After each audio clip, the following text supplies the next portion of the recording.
Malshiras Pandharpur plot क्रमांक 7 वर लावण्यात आलेली आहे. पुणे पंढरपूर. पुणे ते वीरपर्यंत जाणारी बस. पुणे ते वीरपर्यंत जाणारी बस प्लॅट क्रमांक 4 वर लावण्यात आलेली आहे.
हाथ फिर उधारे, क्या चाहिए?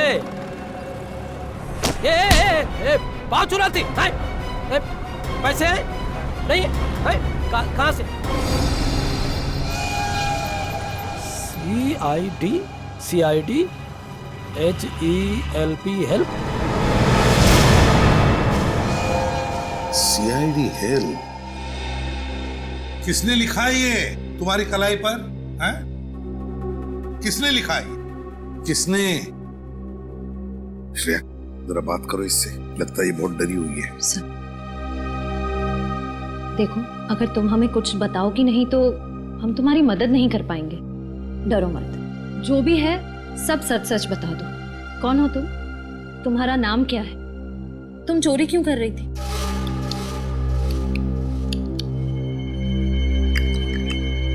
सर, ये कौन सी भाषा है?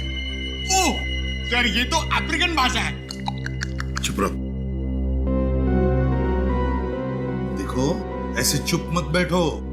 बताओ हमें, कौन हो तुम, कहां से आई हो? ये जो लिखा है ना CID, हम हैं CID। कुछ समझ में रही है या नहीं? सर, लगता है इसे भूख लगी है। हाँ पहले कुछ खाना खिला दे इसे। हाँ, ले जाओ इसे। चलो, तुम मेरे साथ चलो। चलो, आराम से। अरे संभल। क्या हुआ इसे? जल्दी से हॉस्पिटल ले जाओ। हाँ सर। पंकज, तुम जाओ साथ में। संभल के उठो, संभल के।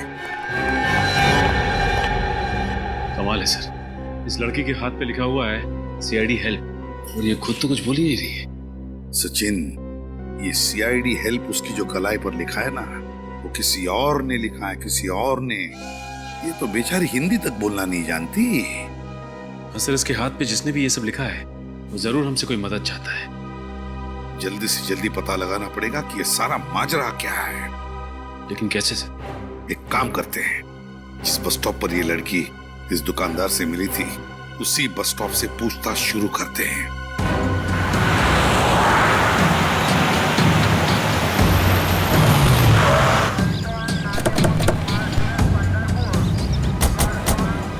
कहाँ पे सोई थी वो औरत? साहब उधर सोई हुई थी। ये सामने वाली दुकान मेरी है। सर हो सकता है उस औरत को किसी ने इस बस स्टैंड पे लाके छोड़ दिया। हो सकता है। उन पैसेंजर से पूछो जो रात को यहाँ पे सोए हुए, उनमें से जरूर किसी न किसी ने उस औरत को देखा होगा यहाँ। सर, आपने इसको देखा है कहीं?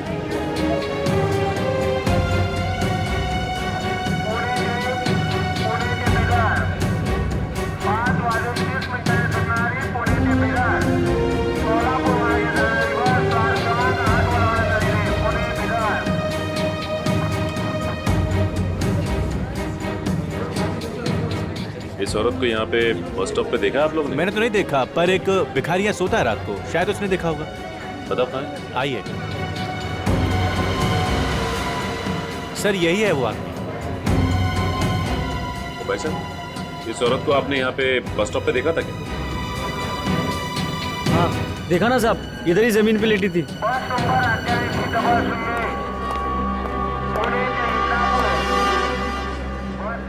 इस औरत को तुमने यहाँ पे जमीन पे लेटे हुए जी देखा? साहब। तो तुमने उसे यहाँ बस स्टॉप पे आते देखा क्या? साहब वो अपने आप थोड़ी ही आई थी, उसको तो लाया गया था।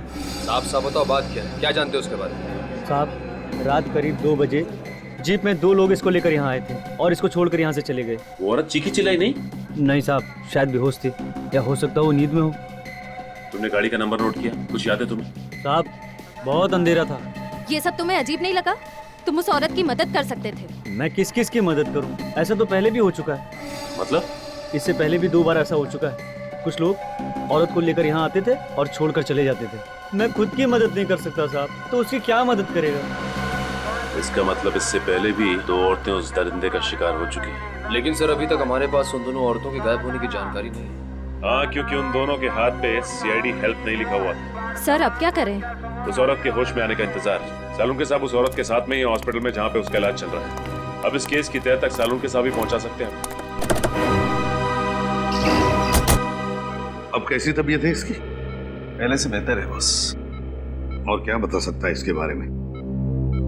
बस 2 बातें पता चली हैं। एक तो ये कि इसके खून में हमें एक ऐसी दवाई मिली है जिसकी वजह से ये अपनी याददाश्त खो बैठी है। सर इसीलिए इससे अपना नाम नहीं याद आ रहा था। ये कौन है, कहां से आई है, इसके साथ क्या हुआ है, इसे कुछ पता नहीं। इस औरत की पूरी तरह से याददाश्त चली गई है। तो फिर ये औरत जरूर कुछ न कुछ तो जानती है। कोई ऐसा राज जो कोई नहीं चाहता उसका पर्दाफाश हो। पर हम उस राज का पता तो लगा ही लेंगे, और किसका राज है ये भी पता लगा लेंगे। और दूसरी बात ये बॉस कि इसके पेट की सर्जरी की गई है। इसका पेट काटा गया है और लगभग 25-30 घंटे पहले ही वापस से टांके लगाकर पेट सिला गया है, वो भी सस्ते वाले नायलॉन धागे से। पेट को काटा है तो कहीं इसका कोई ऑर्गन तो नहीं निकाल लिया? इसके किसी अंग की चोरी नहीं हुई है। तो फिर क्या हो सकता है? क्यों काटा होगा इसका पेट? ये बात अभी पता नहीं लगी है। सर इस औरत को तो कुछ याद ही नहीं है। अगर से होश भी आ गया तो भी हमें कोई जानकारी नहीं मिल पाएगी। पता लगा लेंगे निखिल, पता लगा लेंगे। वो 2 औरतें, बिल्कुल ऐसी 2 औरतें जिनको इसी हालत में छोड़ा गया था उस बस स्टॉप पर, उन 2 औरतों के बारे में पता लगा। आसपास जितने भी हॉस्पिटल्स है वहां जाकर के पूछताछ करो, पता लगा उन 2 औरतों के बारे में। कोई ना कोई सुराग तो जरूर मिल जाएगा।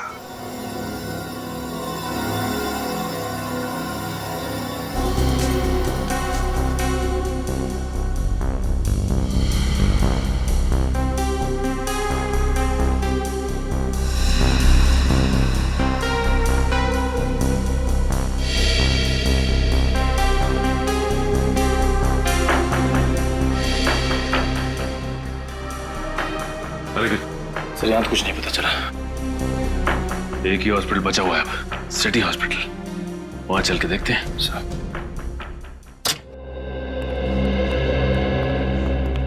हम लोग CID से एक लड़की के बारे में कुछ पूछताछ करनी थी। CID? जी हाँ, CID।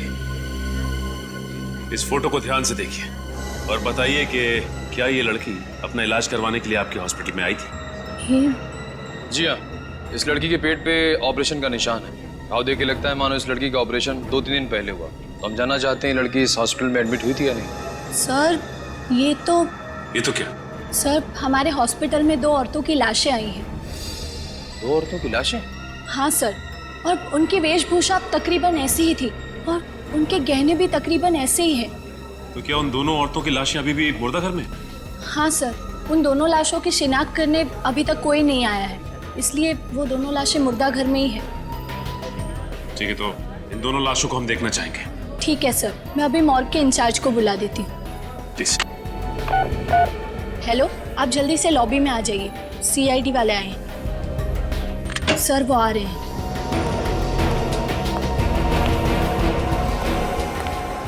सर।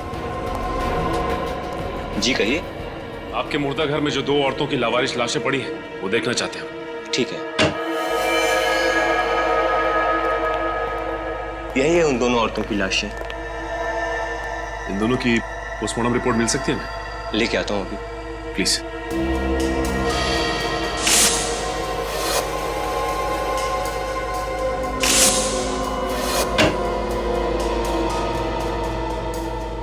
ये रही रिपोर्ट।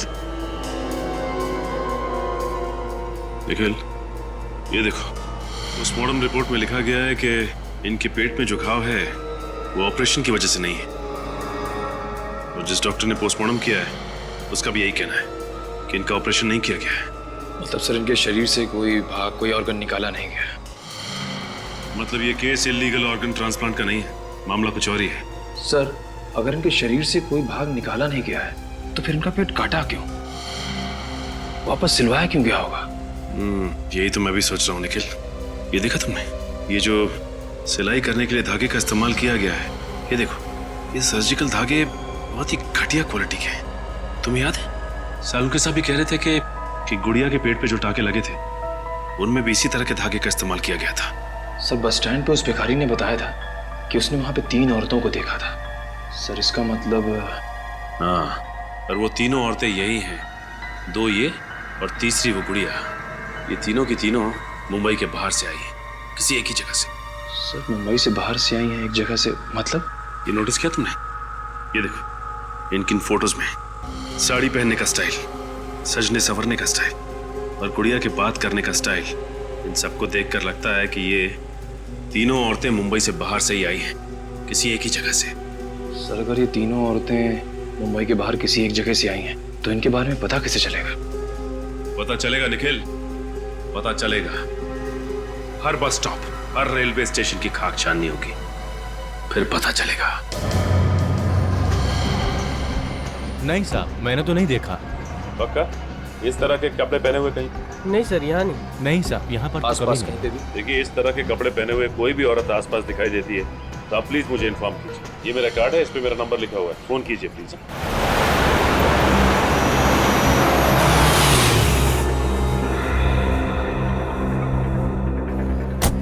सर ये 6ठा बस स्टॉप है, लेकिन इस औरत के बारे में अब तक कुछ पता नहीं चला। पता चलेगा निखिल, हर बस स्टॉप पे पता करना पड़ेगा, जब तक ये पता नहीं चल जाता कि ये औरतें आ कहां से रही।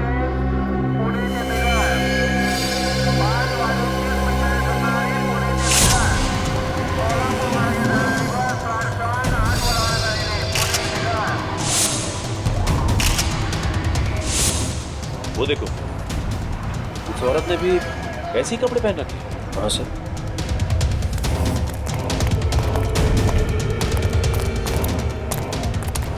अरे सुनिए, देखिए घबराइए मत, हम लोग सीआईडी से। हाँ देखिए, डरिए मत, कुछ नहीं होगा आपको। इस औरत को देखिए, जानती हैं आप इसे? जानती? अच्छा ये बताइए कि आपका नाम क्या है, कहाँ से आई हैं आप? नीलगिरी के जंगले। नीलगिरी का जंगल? हाँ, आखिर इन भोली भाली अनपढ़ औरतों को नीलगिरी के जंगल से मुंबई क्यों लाया जा रहा है, और वो भी उनका बेवजह ऑपरेशन करने के बाद? कोई ना कोई राज तो जरूर छुपा है इस नीलगिरी के जंगल में, ये वहां जाकर ही पता चलेगा।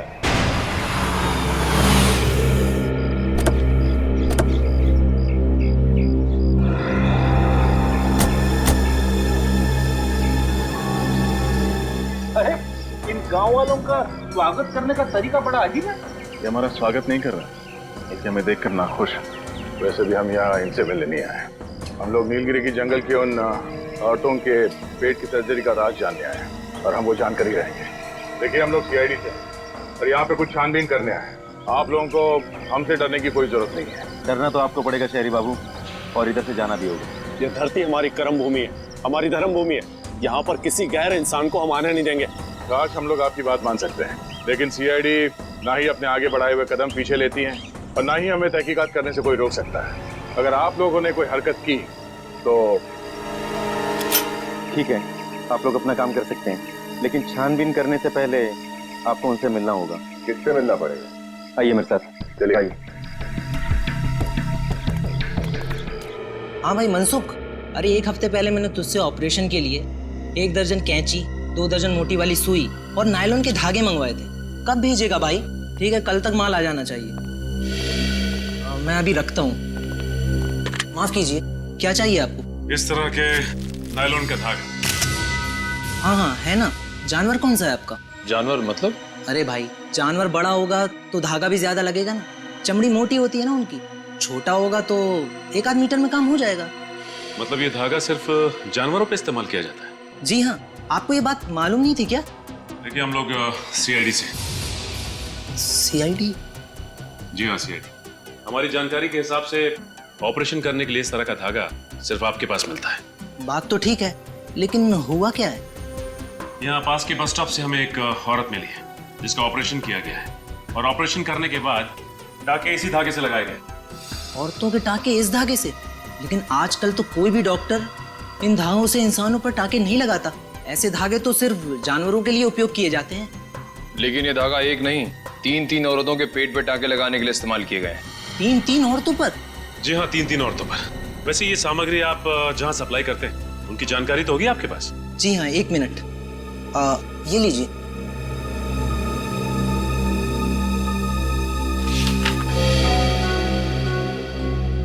सर, ज्यादातर ऑपरेशन का सामान बड़े बड़े क्लिनिक और सरकारी हॉस्पिटल में भेजे गए।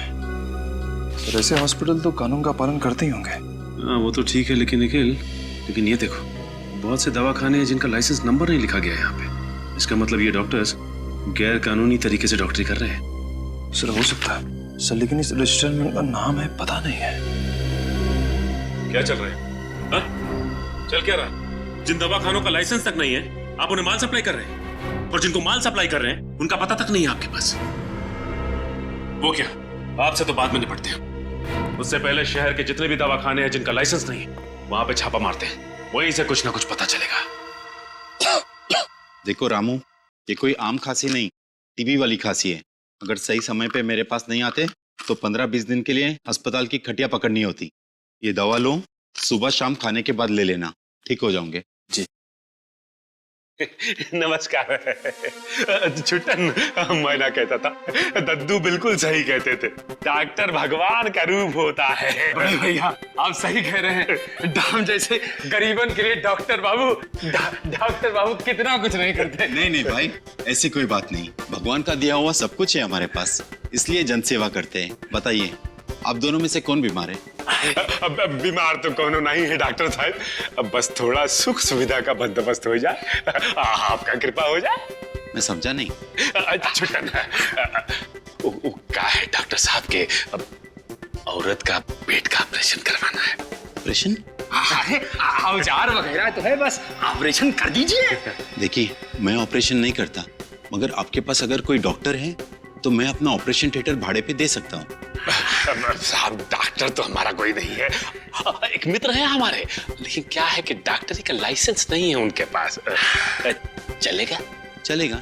यहाँ पे जो भी डॉक्टर ऑपरेशन करता है उसके पास लाइसेंस नहीं रहता।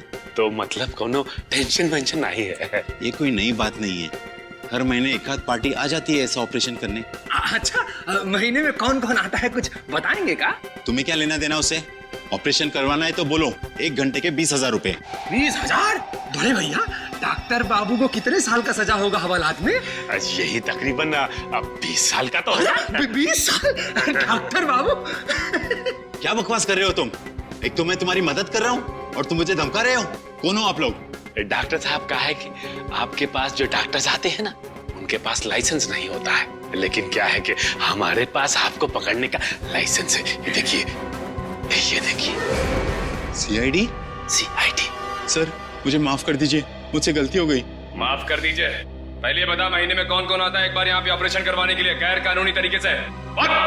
सर गांव के 2-4 गुंडे गांव की कुछ औरतों को लेके आते। गांव की औरतों को लेके आते हैं या फिर जंगल की औरतों को? शायद जंगल में रहने वाली औरतें, लेकिन किस चीज का ऑपरेशन होता है वो मुझे नहीं मालूम। देख, सच सच बोल, झूठ मत बोल, समझा? सर मैं सच कह रहा हूँ, मैं पैसे लेके 2 घंटे के लिए बाहर चला जाता हूँ। और क्या पता है उसके बारे में? सर एक बात है, जो भी औरतें अपने ऑपरेशन करवाने के लिए आती थी वो अपनी मर्जी से आती थी। अपनी मर्जी से आते? बिना जोर जबरदस्ती के? सर ये कैसे मुमकिन हो सकता है? उन गुंडों की तस्वीर बनवानी होगी आपको। जी सर, जो भी आप कहेंगे। एक बात समझ में नहीं आ रही है, कोई भी औरत जानबूझकर अपने आप को मौत के मुंह में क्यों डालेगी? अरे तुम्हारे क्या कर रहा है? वनराज भाई, ये सारी बाबू लोग कह रहे हैं कि ये सीआईडी से हैं और यहाँ छानबीन करने आए हैं। तो आप हैं इस गांव के करता धरता वनराज भाई। भाई प्यार से लोग हमको भाई कहते हैं। इज्जत देते हैं भाई। आप भी हमारे सवाल का जवाब दे दीजिए, हम भी आपको बहुत इज्जत देंगे। अब जैसा देश है, देखो हम किसी सीआईडी वीआईडी को नहीं जानते। यहाँ हमारी हुकूमत चलती है, हमारा राज है यहाँ। तुम अगर हमसे सवाल पूछना चाहते हो तो हमारे साथ 2-2 हाथ करना पड़ेगा। अगर तुम जीते तो हम तुम्हारे एक नहीं 2-2 सवालों के जवाब देंगे। अगर हम जीते तो तुमको यहाँ से खाली हाथ जाना पड़ेगा। बोलो मंजूर? ठीक है, हो जाए 2-2 हाथ। ये क्या कह रहे हैं सर आप? देखते जाओ कैसे मजा चखाते हैं। ये लड़ेगा मेरे से चूचू का मुर्गा, ये लड़ेगा मेरे से।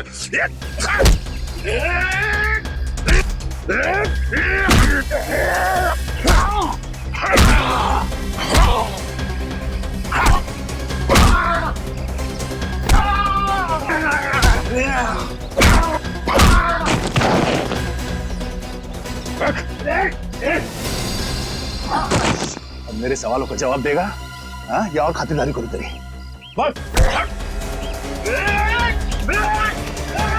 आपके जाएगा कहाँ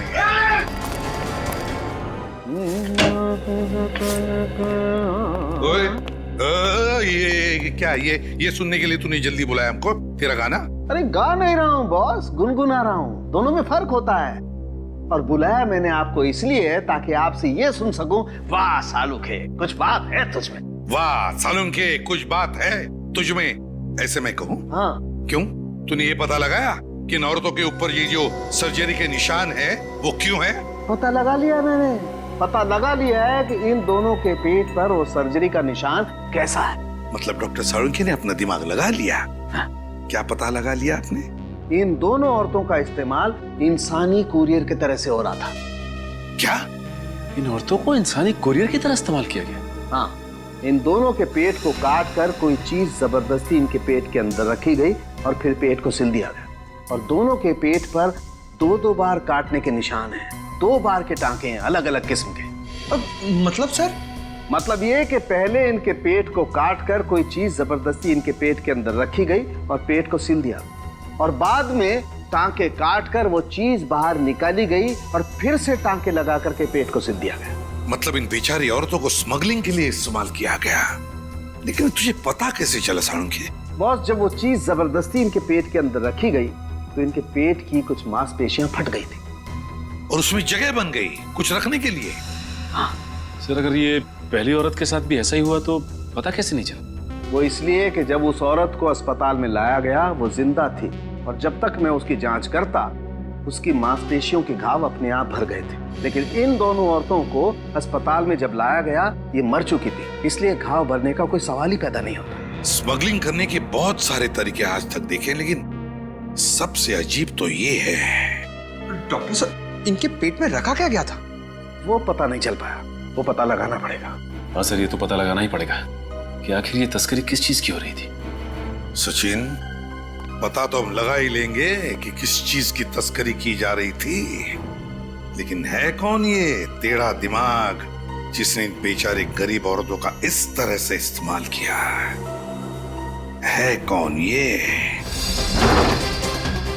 मनराज, ये नीचे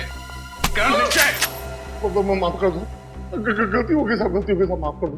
क्यों पहलवानी भूल गए? साहब मैं डर गया था साहब, मैं अपने लोगों के सामने अपनी नाक कैसे कटा सकता साहब, इसीलिए मैंने उन लोगों के सामने आपसे 2-2 हाथ करने की चुनौती दी थी साहब। आप जीत गए साहब, मैं हार गया साहब, माफ कर दो साहब। तो तुम वहां से भागे क्यों? मैं डर गया था साहब। सच्ची बताऊं साहब, मैं जंगल की लकड़ियां काट करके उसकी तस्करी करता हूँ साहब। मुझे नहीं मालूम था साहब इतने से जुर्म के लिए सीआईडी वाले मुझे पकड़ने के लिए यहाँ तक आ जाएंगे साहब। ये लो, हम लोग जंगल के औरतों की बात कर रहे हैं और ये जंगल के लकड़ियों की बात कर रहा है। जंगल की औरतें? मैं कुछ समझे साहब। इसे जानते हो, ऐसी औरतों को नीलगिरी के जंगल से मुंबई लाया जाता है, इनका पेट काट के टाके लगाए जाते हैं। पेट के टाके? हाँ।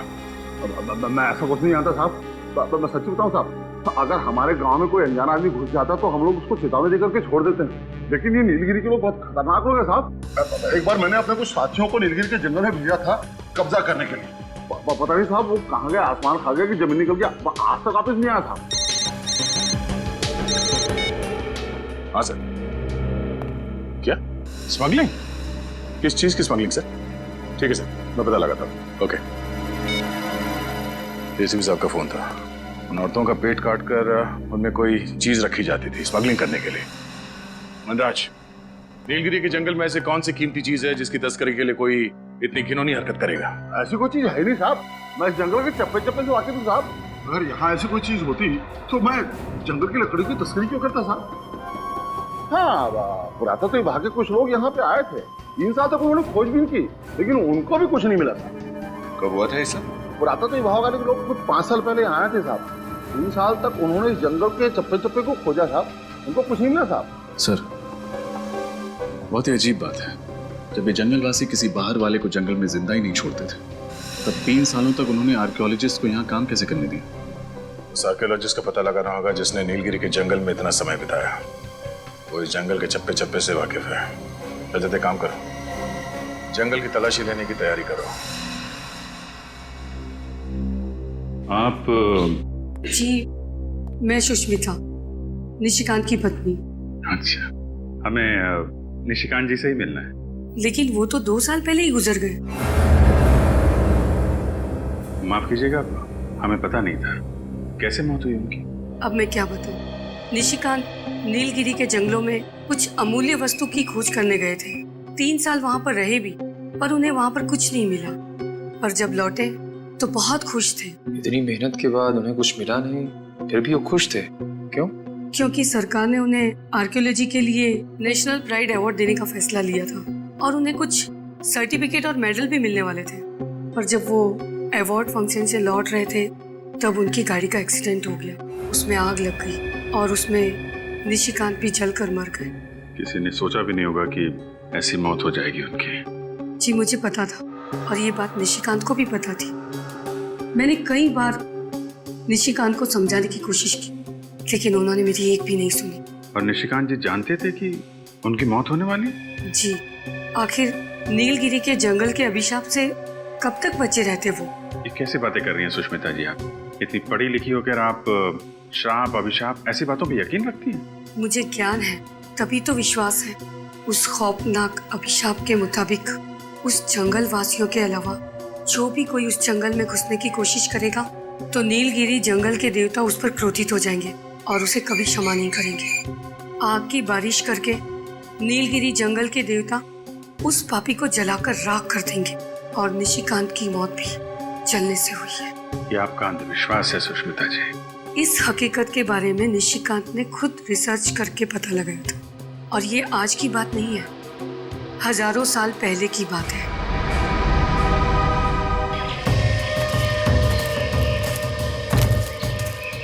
सर, जंगलों में जंगली जानवर होते हैं ना? रेडी, जंगली जानवर तो जंगल में ही होंगे ना। ये बात तो है सर, मगर उन जंगली जानवरों ने हम पर हमला कर दिया तो? Yes sir. क्या? जी। क्या हुआ सर? एसीपी सर का फोन था। उन्होंने उस प्राचीन कार उस आर्कियोलॉजिस्ट के बारे में पता लगा। उसकी तो 2 साल पहले ही मौत हो चुकी है। ये तो बहुत बुरा हुआ। सो तो है विनीत। एसीपी सर ने यह भी बताया कि 2 साल पहले उनको सरकार की ओर से कोई पुरस्कार दिया गया और जब पुरस्कार मिलने के बाद वो घर लौट रहे थे तो रास्ते में उनकी गाड़ी को आग लग गई और जल के वो मर गए। उनकी पत्नी का कहना है कि नीलगिरी के जंगल में जाने की वजह से उन्हें श्राप लगा। कैसा श्राप? फ्रेडी, उनकी पत्नी का मानना है कि नीलगिरी के जंगलों में जंगली लोगों के अलावा अगर कोई और जाता है तो उसे जंगल के देवता का श्राप लगता है, उस पर आग की बारिश होती है। अरे बाप रे, फिर तो हमको भी श्राप लगेगा और हम पर भी आग की बरसात होगी। क्या फ्रेडी, भी ऐसी चीजों में मानते हो क्या? नहीं सर, वो बात नहीं है, मगर सावधानी बरतने में ही समझदारी है ना।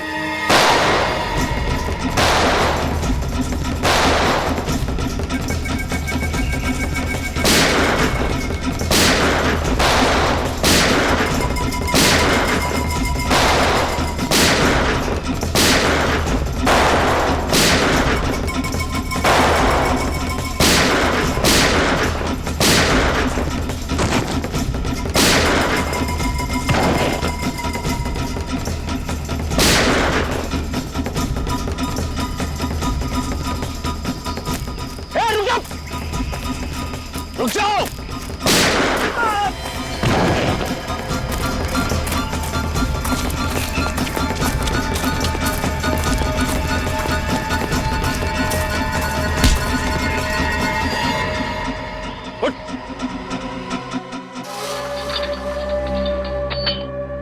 आखिरी बार पूछ रहा हूँ, बताओ क्यों मारना चाहते थे हमें?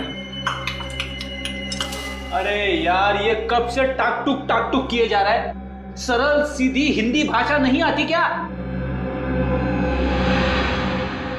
आप लोग कौन हैं और इसे बांध के क्यों रखा है?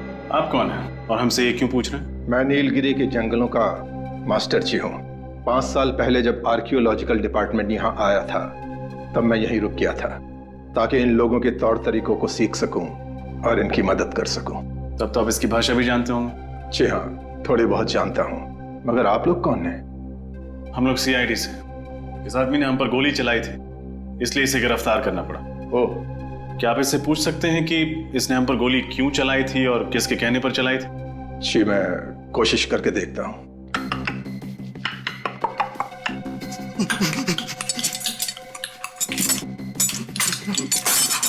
ये क्या कह रहा है? मैं समझने की कोशिश कर रहा हूँ मगर ठीक से समझ नहीं पा रहा हूँ। आपको देखकर ये बिल्कुल सहम गया है। मैं इन लोगों का ख्याल रखता हूँ, बीमारी में इनकी सेवा करता हूँ, इसलिए जंगल के वासी मेरा आदर सम्मान करते हैं। इसके हाथ पर ये गोदन है, कम से कम इसका मतलब तो समझा सकते हैं आप? देखिए, जैसा कि मैंने कहा, मैं ठीक से तो नहीं जानता, कोशिश करके देखता हूँ।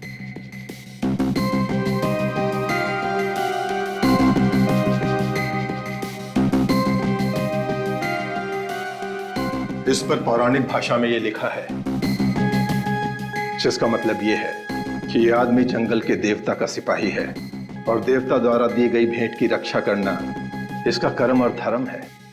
देवता का सिपाही सरकारी सिपाही पे गोलियां चलाता है? ये लोग इस जंगल को अपनी जन्मभूमि मानते हैं और इसकी सुरक्षा करना अपना कर्तव्य समझते हैं। इन लोगों का मानना है कि अगर बाहर का कोई इंसान इस जंगल में प्रवेश करेगा तो जंगल के देवता नाराज हो जाएंगे और उन पर आग की बारिश होगी। फिर आग की बारिश? आग की बारिश का मतलब क्या है? हो सकता है ये सब काल्पनिक हो, लेकिन इन लोगों का इस बात पर बहुत भरोसा है।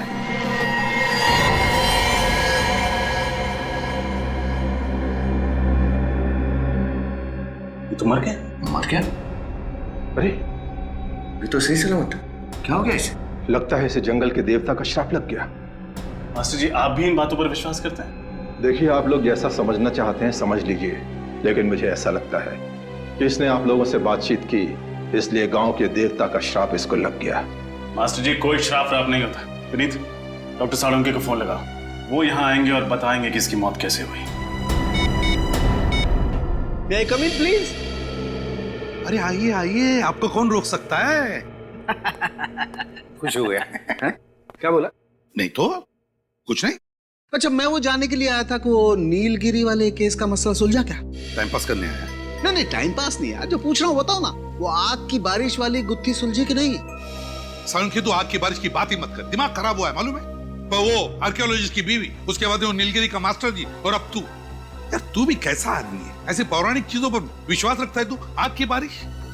अरे विश्वास नहीं रखता बॉस, बल्कि मैं ये बताने के लिए आया हूँ कि वो आग की बारिश आखिर है क्या चीज। और तो फिर बता ना। अरे आग की बारिश तो मेरी जेब में है। ये जरा पेन ड्राइव लगाओ कंप्यूटर में। सर, आओ।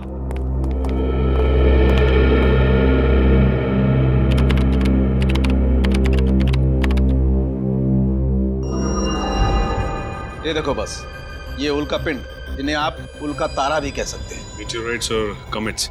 एग्जैक्टली, अंग्रेजी में यही कहते हैं। बॉस, वैसे तो ये उल्का पिंड ब्रह्मांड में चक्कर लगाते रहते हैं, लेकिन कभी कभी धरती के गुरुत्वाकर्षण, ग्रेविटेशनल फोर्स की वजह से जब धरती की तरफ बढ़ने लगते हैं तो धरती के अंदर घुसने के लिए इन्हें धरती के वातावरण को चीर करके आना पड़ता है। और ऐसा करने के लिए इन गुरुत्वाकर्षण की वजह से इसमें एक जबरदस्त घर्षण होता है, जिसकी वजह से इनका तापमान बढ़ जाता है। कभी कभी तो इनका तापमान 10,000 डिग्री सेल्सियस से भी ज्यादा हो जाता है।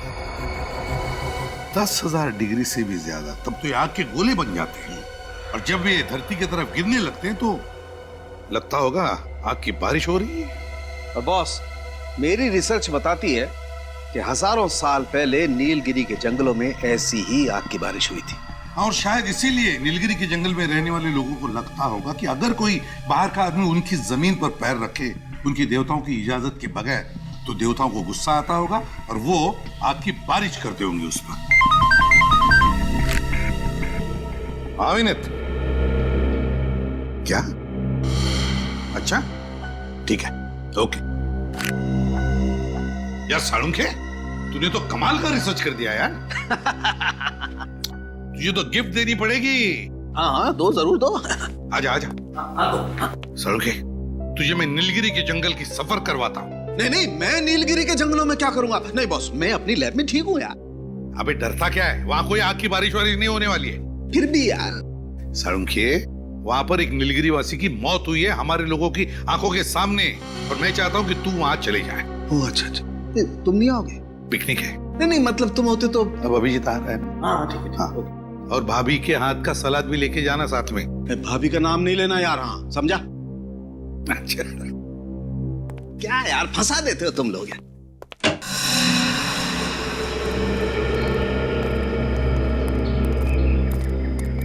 भाई साहब 3 लस्सी देना। चलिए साहब। अरे बाप रे बाप, ऐसे कई रहस्य हैं जिनके राज हम अभी तक जान नहीं पाए। आखिर ये सब कर कौन रहा है, और ये सब करने के पीछे उसका मकसद क्या है?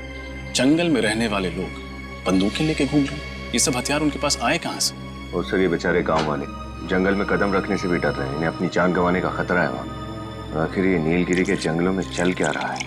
और वो भगवान का आशीर्वाद, आखिर वो चीज क्या है जिसे ये लोग भगवान की भेंट समझते हैं?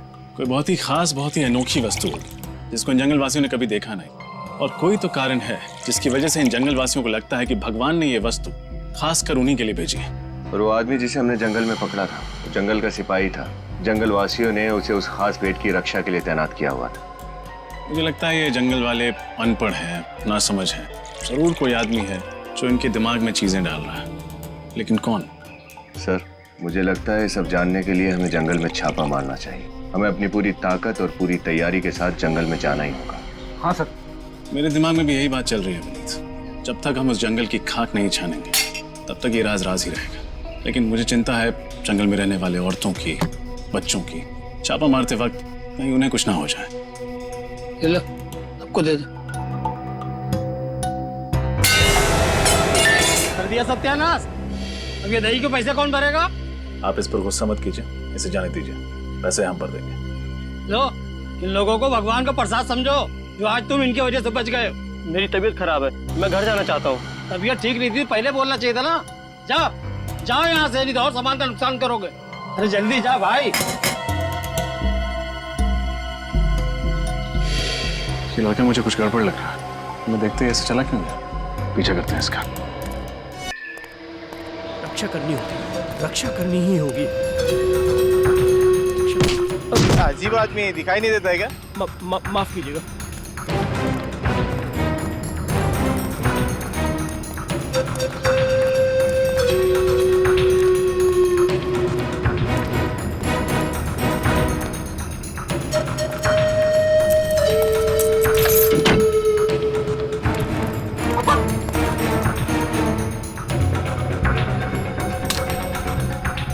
सुरक्षित है, भगवान की धरोहर सुरक्षित है।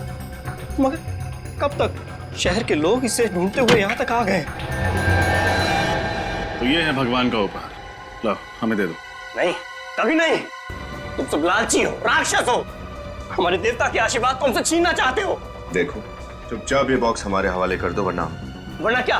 मैं अपने प्राणों की आहुति दे दूंगा, मर जाऊंगा, लेकिन जंगल के देवता के इस उपहार को तुम शहरी लोगों के हाथों में कभी नहीं दूंगा। हम पर विश्वास करो, हम सीआईडी से, हम जंगलवासियों के दुश्मन नहीं, शुभचिंतक है। नहीं, झूठ बोला है तुम सब। तुम शहर के लोग अभिशाप बन के आए हो हमारे लिए।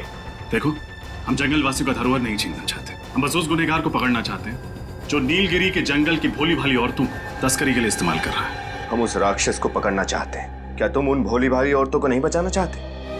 नहीं, आप लोगों का ये इरादा नहीं है। मैंने आपकी बातें सुनी है। आप इस नीलगिरी के जंगल को बर्बाद कर देना चाहते हैं, यहाँ के जीवन और यहाँ की शांति को नष्ट कर देना चाहते हैं। बात सुनो, हम जंगल को बर्बाद करने नहीं आए, हम उन दुश्मनों को पकड़ने आए हैं जो बंदूक लेके घूम रहे जंगलों में।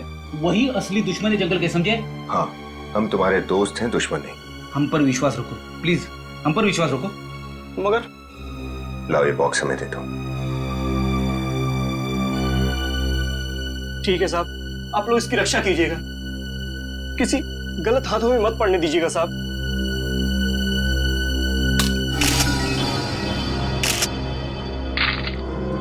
ये बैंगनी पत्थर, इसे तुम भगवान का उपहार मानते हो?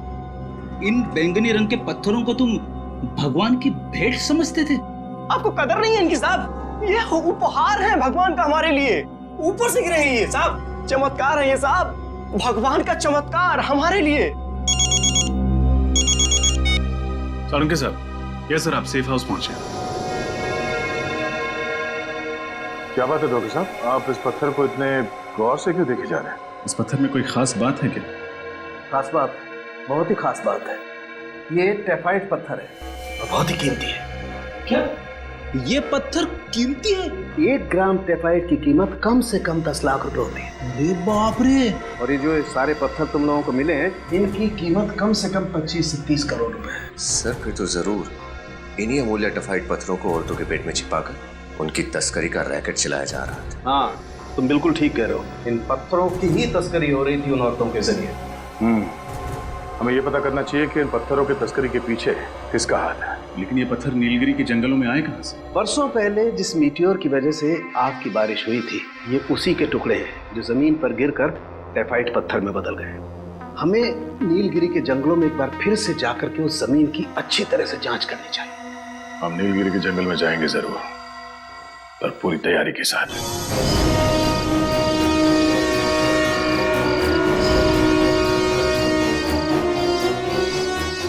जो हरे रंग के आकार दिख रहे हैं वही जंगलवासी है। कहाँ सर? मुझे तो कोई दिखाई नहीं दे रहा। वो जो घर जैसी चीज है वहां देखो, तो आदमी दिखे।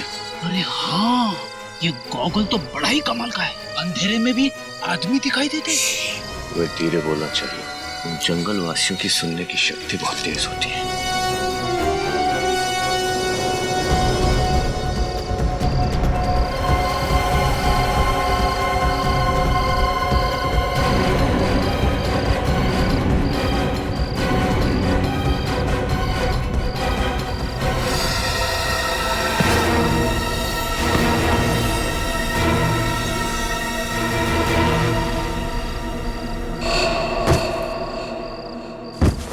अंदर चल के देखते हैं।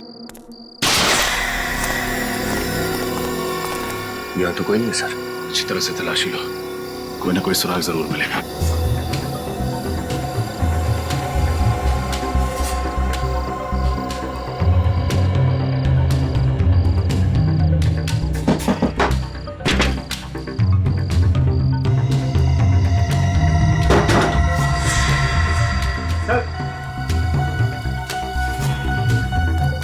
ये देखिए सर, नोटों की गड्डियां और टेफाइट पत्थर।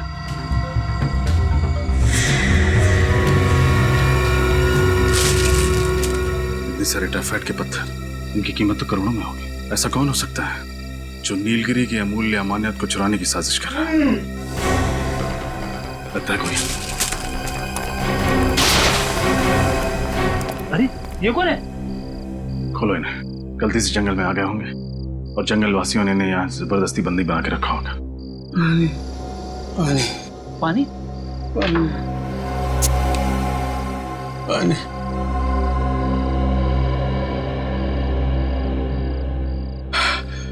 कौन है आप और किसने किया आपके साथ ये सब? आप लोग कौन हो? हम लोग सीआईडी से। हमने यहाँ जंगल पे छापा मारा। भगवान का लाख लाख शुक्र है, आपको मेरा संदेश मिल गया। वो आप हैं जिसने उस औरत की कलाई पर सीआईडी हेल्प लिखा था? मैंने ही वो संदेश लिखा था। मैं एक डॉक्टर हूँ। 2 साल पहले नीलगिरी में मुझे भेजा गया था। जंगल वासियों की तबीयत बहुत बिगड़ गई थी, लेकिन मुझे अगवा कर लिया गया और 2 साल तक मुझे इसी तरह बंदी बना कर रखा था। किसने अगवा किया था आपको? पता नहीं, मैंने उनका चेहरा नहीं देखा है। लेकिन इन लोगों ने आपको यहाँ 2 साल तक इस तरह से क्यों? क्योंकि उनको मेरी जरूरत थी।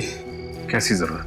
जंगल की गरीब औरतों का पेट काटकर मैं उसमें टेफाइट पत्थर भरा करता था। इस तरह ये लोग तस्करी करते हैं। अगर मैं ऐसा नहीं करता तो वो लोग मुझे मार डालते। इसलिए उस औरत गुड़िया की कलाई पर वो संदेश लिखा था। बस यही उम्मीद थी कि आप लोग आएंगे, मुझे और उन औरतों को इस नर्क से बचा देंगे। वो डॉक्टर आप हैं? हाँ। कौन चला रहा है ये रैकेट? किसके इशारे पर हो रहा है सब? पता नहीं, मैंने सिर्फ उसकी आवाज़ सुनी है। जब वो मुझे यहाँ मिलने आता है तो मेरी आंखों पर पट्टी होती है। वो आपसे इस झोपड़े में मिलने आता है?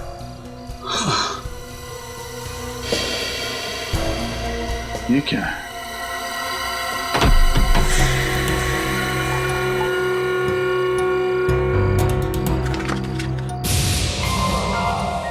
सर्टिफिकेट।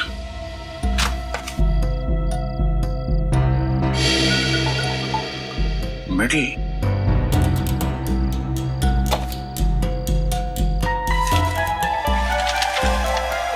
तो ये है, इसका हाथ है इस पूरे रैकेट के पीछे।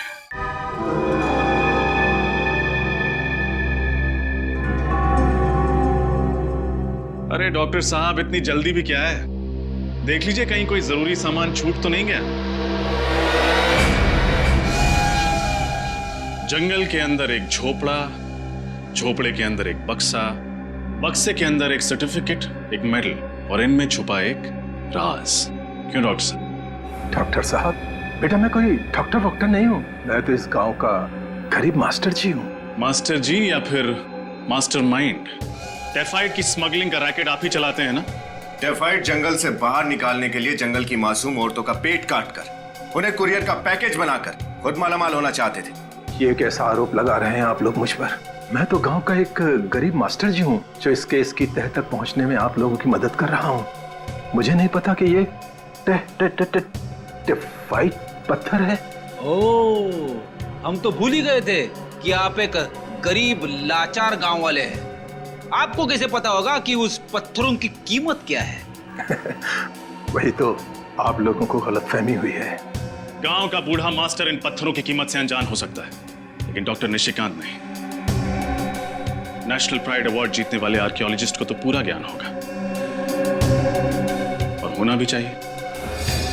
एक कदम भी आगे मत बढ़ाना वरना। जरा ध्यान से देखो डॉक्टर साहब, हमारे हाथ में बंदूक है, ये चाकू हमारा क्या बिगाड़ लेगा? ये कोई आम चाकू नहीं है। इस चाकू की धार पे मैंने जहरीले पौधे का लेप लगाया हुआ है। ये वही जहर है जिससे उस आदमी की मौत हुई थी?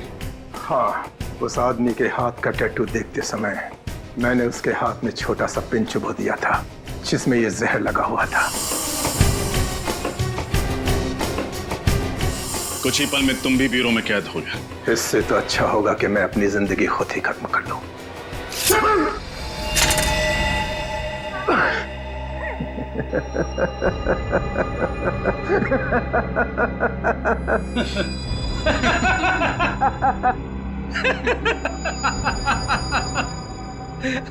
कोई प्रॉब्लम नहीं है डॉक्टर साहब। हमारे डॉक्टर सालुंके साहब ने जहर को बेअसर करने की दवाई दी है, एंटीडोट।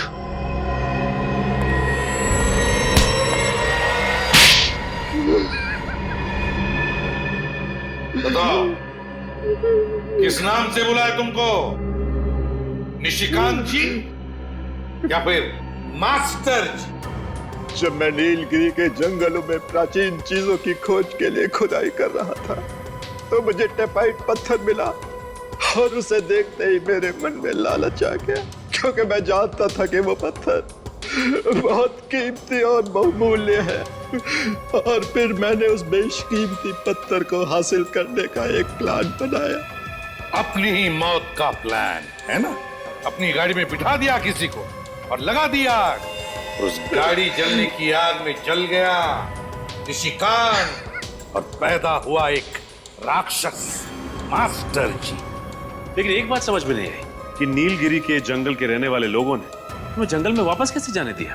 खुदाई के दौरान मैं 3 साल तक वहां रहा था और मैंने उनके तौर तरीके सीख लिए थे। और जब मैं दोबारा वहां पहुंचा मास्टर जी के रूप में, तो मैंने उस बात का फायदा उठाया और उन लोगों की खूब सेवा की, जिससे वो लोग मुझ पर और ज्यादा भरोसा करने लगे थे। और उस भरोसे का गलत फायदा उठाया तुमने, टेफाइड की स्मगलिंग शुरू कर दी। लेकिन एक बात समझ में नहीं आई, स्मगलिंग करने के लिए क्या जरूरत थी उन औरतों का पेट फाड़ने की? और कोई तरीका नहीं था? हाँ, और कोई रास्ता नहीं था मेरे पास। इसलिए मैंने नीलगिरी गांव के एक सामान्य से डॉक्टर को अगवा कर लिया और गांव की औरतें जब अपने पेट के दर्द के इलाज के लिए वहां आती थी तो वो डॉक्टर उसके पेट की सर्जरी करके टाइफाइड पत्थर को उसमें छिपा देता और फिर हम उसे शहद भेज देते थे। उन औरतों के घर वाले उनके बारे में पूछते नहीं थे? मैं उन्हें समझा देता कि वो जंगल के किसी जानवर का शिकार हो गई होगी और वो लोग आसानी से मेरी बात को मान लिया करते थे। और तुम्हारी इस गांव के क्लिनिक में पेट काट कर टाइफाइड पत्थर भरे जाते थे, और जिस क्लिनिक में हम लोग गए वहां पे पेट काट कर ये पत्थर निकाले जाते थे, राइट? हाँ?